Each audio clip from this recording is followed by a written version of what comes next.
Welcome to Our Girl Relationships. We talk about the problems people face in their day to day lives. Let's start with the video.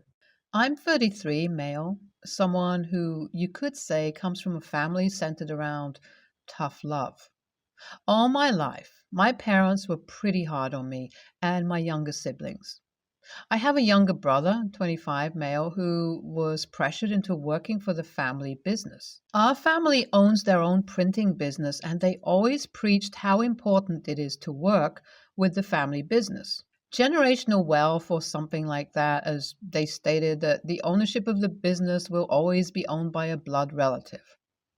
I can tell that my brother is miserable working in the company, and it's why I'm glad that I never went that route. My younger sister, 18 female, is a senior in high school, but she's expected to step into her role within the company after graduation and when she starts college. Instead of my sister spending the summer having fun with her friends, she'll be getting trained at the company by the vice president.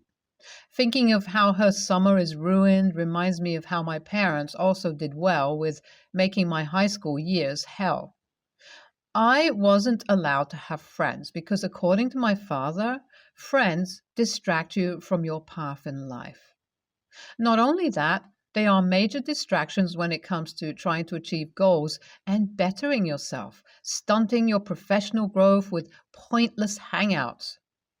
I had to start dating in secret because any girl that I would bring home back in high school, they would chase away with asking probing questions of where did her parents go to school, what are their occupations, and things like that.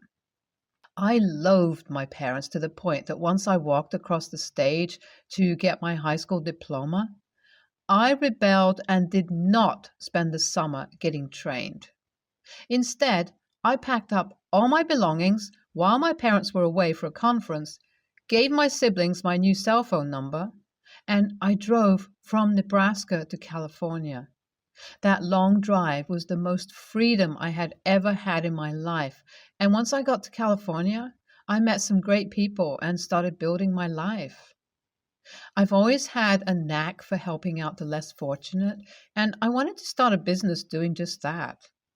After finding out that there were a few neighboring neighborhoods next to my apartment who had children with disabilities and a lack of activities for them, I decided to turn the small building that I had leased into sort of a daycare center for the children.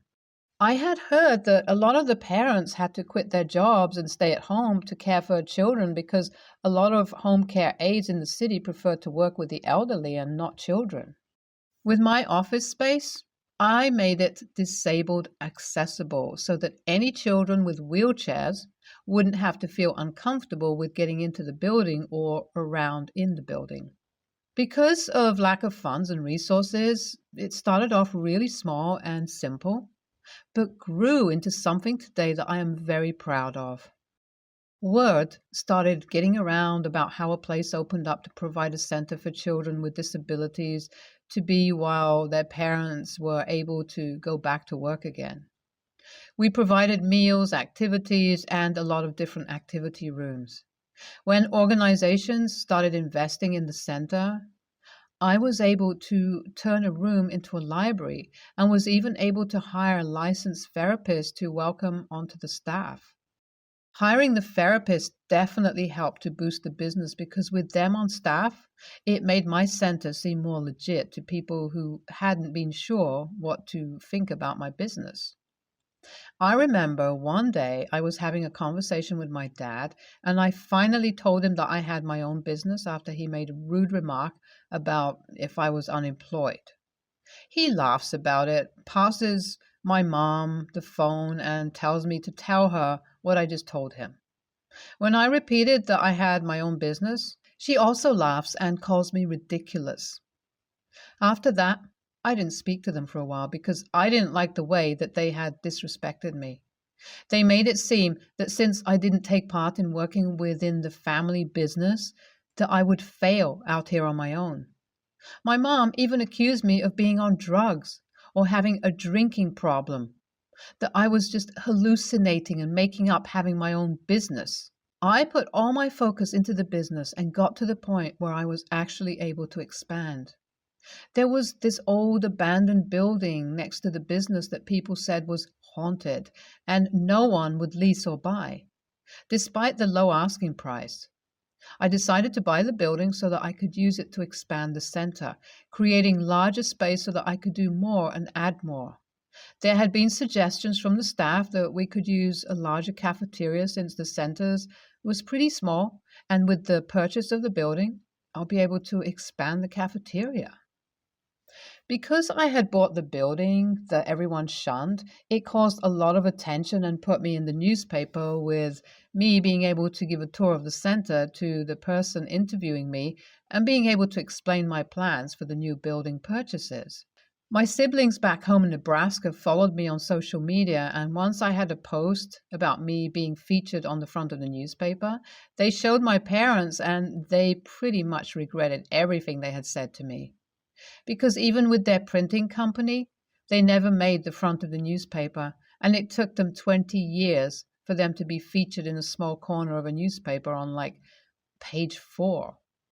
All of a sudden, I am worthy of a phone call from them, as they seem to forget what they had said to me 6 months ago when they placed that phone call. They congratulated me and said how it was amazing that I was on the first page of a newspaper, basically saying things to me that they should not have taken all of my life to finally say. They then get to the point of the phone call, which was asking me if I could promote their printing company on my social media, since they saw that I had a couple of 100,000 followers. I burst out laughing because I couldn't believe that they wanted their failure of a son, who they badmouthed all the time to my siblings, to give them free press on my social media when they practically disowned me when I left Nebraska. My mom started crying and my dad called me disrespectful and hung up on me. AITA for laughing at my parents instead of jumping at the chance to help them? It's been a month and my parents still aren't speaking to me. LOL. I think it's hilarious after everything that they've put me through. Do you know that my dad actually has my name on his phone as failure? And then thought about telling me that I was a sorry excuse of a firstborn. I'll just be quick to help them out when they refused to send me money when I had moved out of state. My family's pretty divided on it, with my maternal grandparents taking my side and my paternal grandparents telling me that becoming an adult doesn't mean that I get to disrespect my family. Of course, my siblings are on my side and find the entire thing childish on my parents' part. I haven't reached out to them because I don't believe that I am even in the wrong. I decided to choose freedom with living my life because if I had worked at my parents' company, they would have controlled my life, pretty much how they do my brother now. They force him to have 9 p.m. curfew because he needs all of his sleep for energy to work long-hour shifts the next day. He isn't allowed to really see his friends, and he can barely see the girl he's dating now. There was no way that I was going to let my parents treat me like a child when I am in my 30s, and I'm glad I made the decisions that I did to get away once I had become legal and had graduated high school. A month after my last update, and my parents are currently trying to get on my good side. I guess they had let it slip to some of their friends about me being on the newspaper, and in turn, they started spreading it around. Because my parents have always painted this false light of our family being so close, they were invited to take part in this family blog about how family members are able to be business owners and also contribute to a healthy family. The blogger wants me to come to Nebraska to take part in it since they found out about the success of my company. As much as I want to stand my ground and teach my parents a lesson in understanding that they shouldn't be nice to me just so they can use me for their own personal gain, a part of me wants to mend fences and end this family feud. I have until the weekend to decide if I am going to get on a plane and fly home to be part of this family blog. I should have just gone with my gut and stayed home in California. I have my flight booked a lot earlier than planned for me to head back to California tomorrow, and It's going to be a long time before I ever come back to my family's home. 2 days ago was the big family blog piece that I was nice enough to take part in. During the family interview, my dad couldn't even keep it together to fake saying nice things about me. When the interviewer praised me for starting my own business, he in return made a snide comment about how I literally abandoned my family to become successful. And then my mom chimes in with how it's unfortunate that I don't really keep in touch with my siblings as much, making it seem as if I just abandoned my entire family and became stuck up when becoming an entrepreneur. So I decided to set the record straight and spoke about how happy I am and how I could never be happy when living under my parents' roof. I gave examples of how my dad pretty much forbids us to have friends and how I was never able to be a child while I was a child. The blogger ends the interview after becoming disgusted by my parents, and now I'm the son who apparently hates his parents, according to my mom and dad. Oh well, I tried to play nice, and they ruined it when they decided to be rude during the interview. Dude, NTA. No way are you, especially with how your parents treated you. Your family is devoid of love, and not tough love at all. Wow, that's amazing about your company. That's really nice that you decided to create a business to help disabled kids, and shame on your parents for not being happy for you. I, female 29, and my husband, male 32, are currently saving for our first house. We have 3 kids, female 5, male 3, male 1, and I want at least a 3-bedroom, one for us, 2 to share amongst the 3 kids, and 2 bathrooms. My husband recently informed me that my mother-in-law is considering divorcing my father-in-law. My husband wants to change our house plan to include my mother-in-law moving in with us. We talked about what that would mean. And ultimately, I decided I really don't want to do that, and it's caused a problem in our marriage. The reason why I decided against it is mainly because my mother-in-law would be taking full custody of her 10-year-old daughter, husband's half-sister, and we would also have to take mother-in-law's mom, husband's grandmother. Mother-in-law is fine, but her daughter causes so much trouble and chaos. Many of husband's aunts and cousins never visit anymore and told me it's because of the problem this girl causes with the other kids in the family her age. And I don't like her being around my children as well. Mother-in-law's mom is also elderly and needs full-time care, which I can't provide since I work and have 3 kids to take care of. I told my husband if this is what he wants, he can contribute more towards our savings and we can get a property with a back house for mother-in-law, her daughter, and mother-in-law's mother. Husband doesn't want to contribute more money and instead suggested we keep our original plan, but keep 1 room for us and the kids, 1 room for mother-in-law's mother, and 1 room for mother-in-law and her daughter. I said absolutely not, because the whole purpose of getting our own home was to have our own room and our kids have their own room.